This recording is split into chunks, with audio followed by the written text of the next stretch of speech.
સમાચાર આણંદથી આણંદમાં પ્રાથમિક શાળાની બેદરકારી સામે આવી છે તે મામલે સમાચાર મળી રહ્યા છે।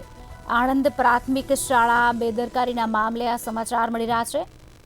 શિક્ષણ મંત્રી દ્વારા તપાસના આદેશ આપવામાં આવ્યા છે, ત્યારે પ્રફુલ્લ પાનસેરિયા દ્વારા નિયામકને તપાસ કરવા સૂચના આપવામાં આવી છે। શિક્ષણ મંત્રી પ્રફુલ્લ પાનસેરિયાએ નિવેદન આપ્યું છે। આપને જણાવી દઈએ સમાચાર, જેમાં આવી બેદરકારી નહીં ચલાવી લેવાય તેવું શિક્ષણ મંત્રીએ નિવેદન આપ્યું છે।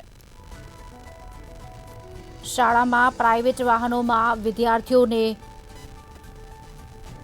લઈ જવાય નહીં, જે તે શાળાના આચાર્ય સામે કાર્યવાહી કરાશે, શિક્ષણ મંત્રીનું કહેવું છે। આણંદથી સમાચાર, જેમાં ડીઈઓ અને આચાર્યને પ્રવાસ બાબતે ફરી સૂચનાઓ અપાશે।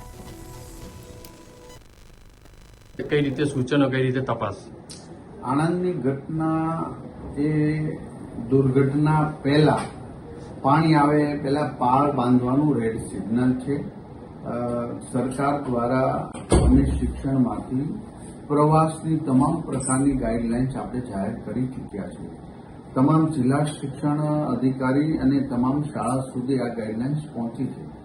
માત્ર પ્રવાસ ક્યાંથી ક્યાં કરવાનો છે એમને જિલ્લા શિક્ષણ અધિકારીને જાણ કરવાની કોઈ જટિલ પ્રક્રિયા છે, પણ માત્ર સેફટી ફર્સ્ટ એ પ્રકારની આ બાબતો છે। ત્યારે ખુલ્લા વાહનમાં શાળા જ્યારે આ રીતના પ્રવાસમાં લઈ જાય છે તો એ